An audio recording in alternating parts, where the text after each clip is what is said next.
비하인드 뉴스입니다. 박성태 기자 나와 있습니다. 시작하죠. 첫 번째 키워드는? 예, 첫 번째 키워드는 아무 말 대잔치 역대급입니다. 뭔가요? 역대급이?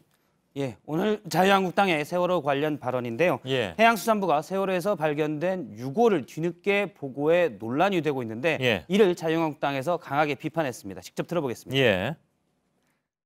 이것은 용납될 수 없는 문제입니다. 국정조사까지 갈 수 있는 사건이다. 저희들은 이렇게 보고 있습니다. 예, 자유한국당의 홍준표 대표도 베트남 출장 중에 페이스북에 글을 올렸는데요.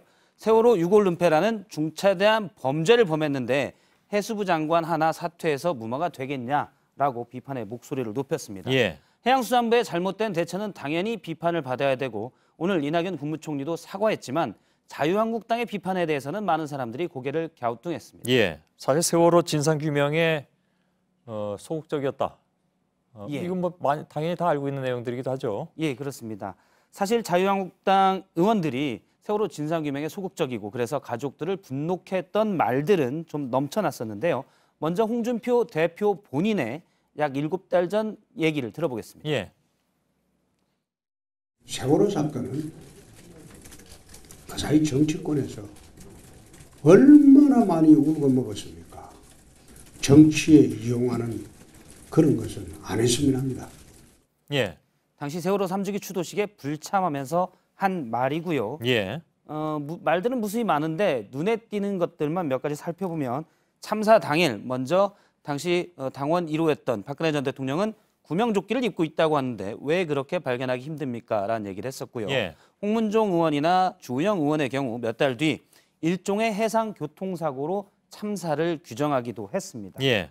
나중에 선체 인양 작업 얘기가 있을 때 김진태 의원의 경우는 인양하지 말자, 사람만 다친다고 주장했고 올해 이유현 의원은 어떻게 1,000억 원이나 넘게 들여서 인양을 하냐 이렇게 주장하기도 했습니다. 예. 말뿐이 아닙니다. 행동으로도 많이 표현이 됐는데요.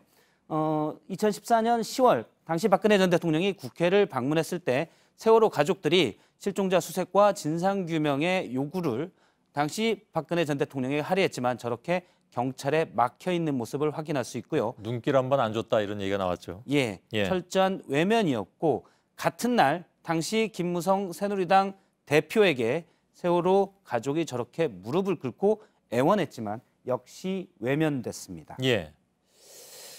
자, 뭐 이걸 다 열거하려면 이거야말로 차고 넘치는 그런 상황이기도 한 것 같습니다. 예. 세월호 가족들도 반응을 했죠? 네, 세월호 가족협의를 맡은 유경근 씨는 오늘 소셜미디어에 자유한국당은 더러운 입에 세월호의 새자도 담지 말라라고 했고요. 제발 빠져달라고 요구했습니다. 예. 두 번째 키워드는요? 두 번째 키워드는 송영무의 다행이다입니다. 뭐가 다행입니까? 오늘 국회 법사위에 송영무 국방부 장관이 출석을 했는데요. 부적절한 답변이 논란이 됐습니다. 직접 예. 들어보겠습니다. 김관진 전 장관 이렇게 석방된 데에 대해서 짧게 소회가 좀 어떻습니까? 참 다행이다. 같은 동료로 같이 근무했기 때문에. 이건 어떻게 된 발언입니까? 인간적인 면에서 다행이다라고 얘기를 한 건데요. 예. 그런데 사실 김관진 전 국방부 장관이 사이버 사령부를 통해서 여론조작 댓글을 달았었다라고 송영무 장관도 예. 얘기를 한 바가 있는데 국회 상임이라는 엄중한 자리에서 부적절한 표현입니다. 그래서 이 부분에 대한 지적도 있었습니다. 들어보겠습니다. 김관진 전 국방부 장관의 받고 있는 혐의 내용은 알고 계시죠? 군이 정치에 개입하는 것은 이번에 끊겠다 하는 각오로 제가 말씀을 드리고 적절한 표현은 아니었다 이렇게 말씀을 드립니다. 예, 지금 여당 의원인 박범계 의원이 얘기할 때는 적절한 표현이 아니었다라고 예. 한 발 뺐지만 그 전에 박지원 의원이 비슷한 질문을 했을 때는 좀 강하게 반박을 하기도 했었습니다. 예. 송영무 국방부 장관의 경우 10월 국정감사에서는 당시에 김관진 전 장관이 사이버 사령부를 통해서 여론 조작했던 거에 대해서 지휘 고하를 막론하고 철저하게 수사해서 다 처벌하겠다라고 예. 얘기했는데 정작 동료기 때문에 구속 적부심에서 이제 불구속이 된 게 예. 다행이다라고 언급한 셈입니다. 공사 구분이 안 되지 않느냐라는 지적이 나올 만하군요. 예. 다음 키워드는요? 다음 키워드는 존경하는 의원님께입니다. 예. 오늘 최경환 자유한국당 의원이 자유한국당 소속 의원 116명에게 장문의 편지를 썼습니다. 몇 구절만 저희가 좀 살펴보면 저 최경환 제 인생과 정치 생명을 걸고 분명히 말씀드리는데 국정원으로부터 특수활동비 뇌물을 받은 적이 없다고 했고요. 좀 더 가서 보면 국정원 특수활동비 예산 때문에 뇌물을 줬다. 이거는 명백한 음해라고 주장을 했고 예. 역시 본인과 친했던 이병기 전 국정원장이 무슨 뇌물을 주고 노비를 하냐 이런 주장이 나왔고요. 예. 마지막으로 쐐기를 박았습니다. 다시 한번 분명히 말씀드립니다만 뇌물을 수수한 일이 없다. 이렇게 주장했습니다. 그래서 지금 뭐 뇌물에만 색깔을 달리한 건 박 기자가 이렇게 해놓은 겁니까? 예, 그렇습니다. 예. 제가 강조한 건데요.